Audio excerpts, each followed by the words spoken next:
அனைத்து தமிழ் மக்களுக்கும் கணேஷின் பணிவான வணக்கம். என்னோட சேனல் சப்ஸ்கிரைப் பண்ணாதவங்க சப்ஸ்கிரைப் பண்ணிக்கோங்க. ஸோ வாங்க ஃப்ரெண்ட்ஸ், மார்க்கெட் பற்றி டிஸ்கஸ் பண்ணலாம்.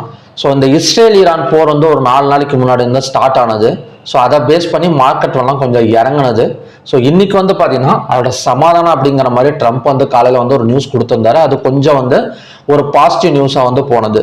ஸோ அது மட்டும் இல்லாமல் இந்த இன்ட்ரெஸ்ட் ரேட் ரெப்போ கட் வந்து கொஞ்ச நாளைக்கு முன்னாடி ஒரு 50 பேசிக்ஸ் பாயிண்ட்ஸ் வரைக்கும் down பண்ணியிருந்தது RBI.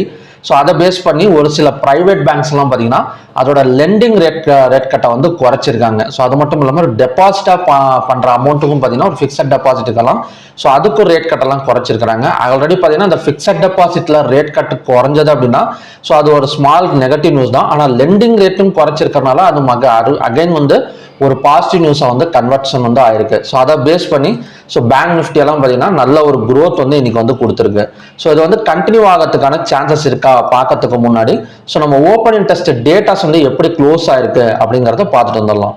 So open interest டேட்டாவை பொறுத்த வரைக்கும் சென்செக்ஸ் மட்டும் கால் ஆப்ஷனை பை பண்ணி ஹெவியாக பை பண்ணி ஸோ புட் ஆப்ஷன் வந்து செல் பண்ணியிருக்கிற மாதிரி க்ளோஸ் ஆயிருக்கு. ஸோ மற்றதெல்லாம் பார்த்தீங்கன்னா ஒரு ஈக்குவல் க்ளோசிங் தான். So bank Nifty, Nifty 50, fin Nifty, mid cap Nifty, bank X எல்லாமே பார்த்தீங்கன்னா ஈக்குவல் க்ளோசிங். இதில் பேங்க் நிஃப்டி அப்புறம் பார்த்தீங்கன்னா நிஃப்டி 50 எல்லாம் பார்த்தீங்கன்னா காலையில் கொஞ்சம் கால் ஆப்ஷனை பை பண்ணியிருக்க மாதிரி தான் ஓப்பனிங் நடந்தது. பட் எண்டிங்கில் மட்டும்தான் பார்த்தீங்கன்னா கொஞ்சம் ஈக்குவல் க்ளோசிங் வந்து நடந்திருக்கு. ஸோ நான் இப்போ சொல்லிட்டு இருக்கிற டேட்டாஸ் வந்து மார்க்கெட் க்ளோஸ் ஆனதுக்கு அப்புறம் எடுக்கிற டேட்டா. ஸோ இதை வந்து லைவா நீங்க பார்க்கணும் அப்படின்னா நான் 5 days ஆன்லைன் கிளாஸ் வந்து நடத்திட்டு இருக்கேன். ஸோ அதில் நீங்க ஜாயின் பண்ணீங்கன்னா இந்த லைவா வந்து எப்படி வந்து பார்க்குது அப்படிங்கிறத நான் டீச் பண்றேன். ஸோ இது வந்து க்ளோசிங் டேட்டா தான். ஸோ மார்னிங் ஓப்பனிங் ஆகிற டேட்டா கூட கொஞ்சம் சேஞ்சஸ் ஆகக்கூடிய சான்சஸ் வந்து இருக்கு. ஸோ எப்படி க்ளோஸ் ஆயிருக்கு அப்படிங்கிறத உங்களுக்கு சொல்லணும் அப்படிங்கிறதுக்காக தான் இந்த டேட்டாஸ் வந்து எடுத்து வச்சிருக்கேன். ஓகே, ஸோ என்எஸ்சியில் பார்த்தீங்கன்னா 3011 ஸ்டாக்ஸ் வந்து ட்ரேட் ஆயிருக்கு. ஸோ அதில் பாசிட்டிவ் வந்து 1538, நெகட்டிவ் வந்து 1387, அன்சேஞ்ச் வந்து 86. 52 வீக் ஹைல 66 ஸ்டாக்ஸும் 52 வீக் லோல வந்து 27 ஸ்டாக்ஸும் இருக்கு. கிட்டத்தட்ட லோவை கம்பேர் பண்றதை விட ஒரு 2 மடங்கு 2.5 மடங்கு பார்த்தீங்கன்னா அதிகமாக வந்து 52 வீக் ஹை இருக்கு. ஸோ பாசிட்டிவ் ஜோன்ல தான் அதிகபட்சமான ஸ்டாக்ஸ் வந்து க்ளோஸ் ஆயிருக்கு. ஸோ அப்பர் சர்க்கியூல்ல 82, லோயர் சர்க்கியூல்ல 76 பார்த்தீங்கன்னா ட்ரேட் ஆயிருக்கு. ஸோ செக்டார் வைஸ் எடுத்துக்கிட்டோம் அப்படின்னா ரொம்ப நாள் கழிச்சு எல்லா செக்டாருமே ஒரு பாசிட்டிவ் ஜோன்ல வந்து க்ளோசிங் வந்து நடந்திருக்கு. கிட்டத்தட்ட ஐடி செக்டார் வந்து 603 பாயிண்ட்ஸ் வந்து அகைன் வந்து ஒரு பாசிட்டிவ்ல க்ளோசிங். ஸோ எல்லா செக்டாருமே பார்த்தீங்கன்னா ஒரு பாசிட்டிவ் க்ளோசிங் தான். So NSC datas and sector wise க்ளோசிங்கும் பார்த்தீங்கன்னா பாசிட்டிவ்ல தான் இருக்கு. ஸோ நெக்ஸ்ட் வந்து ஹெச்டிஎஃப்சி பேங்க். ஸோ ஹெச்டிஎஃப்சி பேங்கை பொறுத்த வரைக்கும் ஹைவேட்டேஜ் ஸ்டாக்ஸ். ஸோ ஹைவேட்டேஜ் ஸ்டாக்ஸை பொறுத்த வரைக்கும் ஒரு நல்ல ஹைவேட்டேஜ் ஸ்டாக்ஸ்லாம் பாசிட்டிவ் க்ளோசிங் தான். ஹெச்டிஎஃப்சியா இருக்கட்டும், so State Bank of India கொஞ்சம் மேலே வந்தது. ஸோ அதோட என்ன சொல்றதுன்னா இன்ட்ரெஸ்ட் ரேட் லெண்டிங் ரேட்டை வந்து ரொம்ப குறைச்சிருந்தாங்க. அது ரொம்ப இல்லை, 0.25%. இதுக்கு முன்னாடி இருந்ததுலேருந்து ஒரு 0.25% வந்து லெஸ் பண்ணியிருக்காங்க. ஸோ ப்ரைவேட் பேங்க்ஸ் நிறைய பேங்க்ஸ் வந்து கொஞ்சம் குறைச்சிருக்காங்க. ஸோ அதை பேஸ் பண்ணி பேங்கிங் செக்டார்லாம் கொஞ்சம் மேலே வந்திருக்கு. ஸோ ரிலையன்ஸ் 9.90, மார்ஜ் வந்து 122 பாயிண்ட்ஸ்.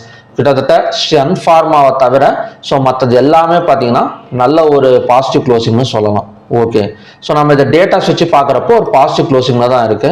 ஸோ அது மட்டும் இல்லாமல் கேப் டவுன் விழுந்த மார்க்கெட் வந்து ரெக்கவரி வந்து நடந்துட்டு இருக்கு. ஸோ கிட்டத்தட்ட பேங்க் நிஃப்டி எல்லாம் பார்த்தீங்கன்னா ஸோ அந்த வார் நடக்கிறப்ப நல்ல ஒரு பெரிய கேப் டவுன் வந்து விழுந்தது. ஸோ அங்கிருந்தே பார்த்தீங்கன்னா ஒரு ரெக்கவரி வந்து எடுத்துட்டு இருக்கு. ஸோ இது வந்து ரெக்கவரி கண்டினியூ வந்து நாம வந்து அந்த கான்செப்ட்லேயே வந்து யோசிக்கலாம். ஏன்னா அடுத்த ரெசிஸ்டன்ஸ் எங்கே இருக்கு அப்படிங்கிறது தேர்றதை விட ஸோ இந்த இடத்துல பார்த்தீங்கன்னா தெரியும் இதோட கண்டினியூவேஷன் அப்படின்னு பார்த்தீங்கன்னா 56,695. ஸோ இதுக்கு முன்னாடி ஆல் டைம் ஹை வரைக்கும் வரதுக்கான சான்சஸ் இருக்கு. ஸோ நடுவில் ரெசிஸ்டன்ஸை தேர்றதை விட ஸோ நம்ம ஒரு பை எடுத்து அந்த பை சைடே பார்த்தீங்கன்னா ஃபோக்கஸ் பண்ணிக்கிட்டோம் அப்படின்னா ஒரு நல்ல ப்ராஃபிட் புக்கிங் நடக்கிறதுக்கான சான்சஸ் இருக்கு. ஏன்னா இதுக்கு முன்னாடி நம்ம ரெசிஸ்டன்ஸை தேடணும்னா அதில் ஓகே இந்த இடத்துலலாம் கொஞ்சம் ரெசிஸ்டன்ஸ் இருந்தது. ஸோ ஆனால் இப்போ வந்து பிரேக் அவுட் ஆகிருக்கிற மாதிரி தான் இருக்கு. ஸோ அதனால நம்ம வந்து ஹையாக பிரேக் பண்ணால் ஸோ தாராளமாக வந்து 56,695 வரைக்கும் வரதுக்கான சான்சஸ் வந்து இருக்கு. கிட்டத்தட்ட இங்க வந்து பார்த்தீங்கன்னா ஒரு 700 to 800 பாயிண்ட்ஸ். ஸோ அப்படி இல்லாம கொஞ்சம் கீழே இறங்கி ஓப்பன் ஆனது அப்படின்னா பிவோட், அதாவது பார்த்தீங்கன்னா high plus low plus close divided by 3 அப்படின்னு கொடுத்தோம் அப்படின்னா ஸோ நமக்கு வந்து பிவோட் கிடைச்சிரும். ஸோ அந்த பிவோட் வரைக்கும் வந்துட்டு அகைன் வந்து பை எடுக்கிறதுக்கான சான்சஸ் தான் பார்த்தீங்கன்னா ஸோ நாளைக்கு வந்து எல்லா ஸ்கிரிப்ட்லையுமே இருக்கு. ஸோ நம்ம அடுத்தடுத்த ரெசிஸ்டன்ஸ் மட்டும் பார்த்துடலாம். பட் ஹையர் பிரேக் அவுட் பண்ணால் ஸோ நம்ம வந்து பை சைடு வந்து ஃபோக்கஸ் பண்ணிக்கலாம். இல்லைனா கொஞ்சம் வெயிட் பண்ணி கூட பிவோட் வந்ததுக்கு அப்புறம் கூட பை சைடு வந்து ஃபோக்கஸ் பண்ணுங்க. அவசரப்பட்டு செல் சைடு வந்து இப்போதைக்கு வந்து வேணாம். ஏன்னா நல்லா பை போயிட்டு இருக்கிற மார்க்கெட்ல ஸோ நம்ம செல்லிங் வந்து ட்ரை பண்றதுங்கிறது தப்பு. ஏன்னா ஆல்ரெடி இந்த இடத்துல கொஞ்சம் செல்லிங் வந்து பேசிடணும், இந்த இடத்துலையும் பேசணும். பட் இன்னமும் இதுக்கப்புறம் பார்த்தீங்கன்னா ஸோ நம்ம செல்லிங் ட்ரை பண்ணுறது விட்டுது. ஸோ பையிங்கில் ஃபோக்கஸ் பண்ணி கொஞ்சம் ப்ராஃபிட் வந்து புக் பண்ணிக்கலாம். ஸோ அடுத்த டார்கெட் வந்து பார்த்தீங்கன்னா 25,063. ஸோ இப்போ வந்து 24,946. 25,063 வந்தா வேணா to 5 minutes or 15 minutes candle red colour candle form ஆனால் ஸோ அங்கேருந்து பார்த்தீங்கன்னா செல்லிங் பாசிபிள். ஸோ அது வரைக்கும் வந்து ஒரு பை ட்ரெண்ட் தான் கண்டினியூஷன் வந்து ஆகும். ஸோ எல்லா ஸ்கிரிப்ட்லையுமே அதே மாதிரி தான். ஃபின் நிஃப்டியோட நெக்ஸ்ட் ரெசிஸ்டன்ஸ் ஜோன் பார்த்துடலாம். ஸோ ஃபின் நிஃப்டியோட நெக்ஸ்ட் ரெசிஸ்டன்ஸ் ஜோன் வந்து இந்த இடத்துல இருக்கு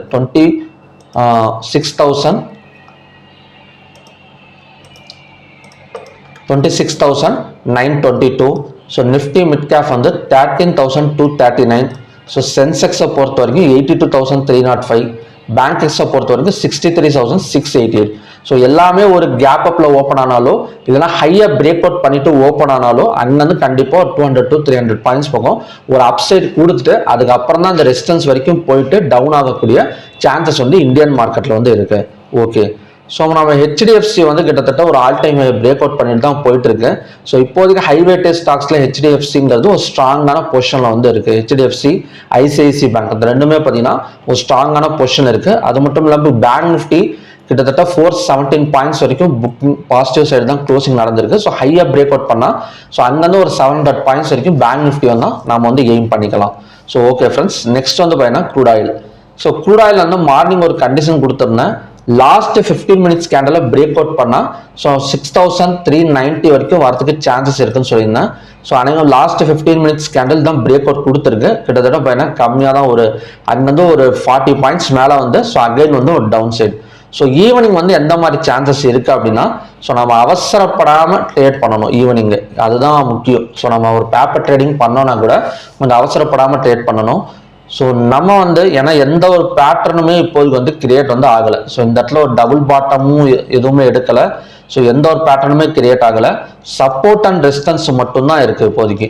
ஸோ ரெசிஸ்டன்ஸ் வந்து 6,390 வந்தா ஸோ நம்ம இந்த இடத்துல இருந்து ஒரு செல்லிங் வந்து ட்ரை பண்ணலாம்.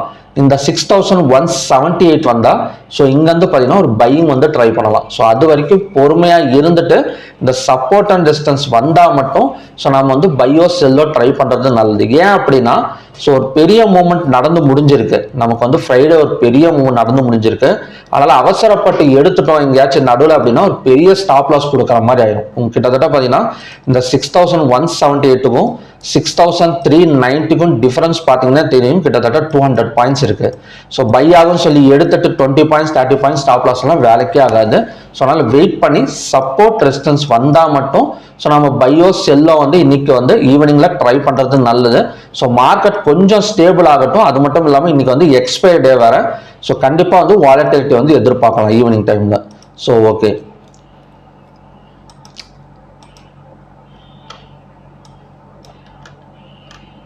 ஸோ நெக்ஸ்ட் வந்து பார்த்தீங்கன்னா natural gas. So natural gas gap up opening கிட்டத்தட்ட 309.7க்கு மேலேயே ஓப்பன் ஆயிடுச்சு. ஸோ மேலே தான் போயிட்டு இருக்கு. ஸோ இப்போதைக்கு வந்து 320 வரைக்கும் வரதுக்கான சான்சஸ் இருக்கு. இப்போதைக்கு 318.2.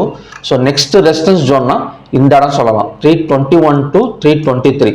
ஸோ இந்த ஜோனுக்கு வந்துட்டு ஸோ அங்கேருந்து பார்த்தீங்கன்னா ஃபால் ஆகக்கூடிய சான்சஸ் இருக்கு.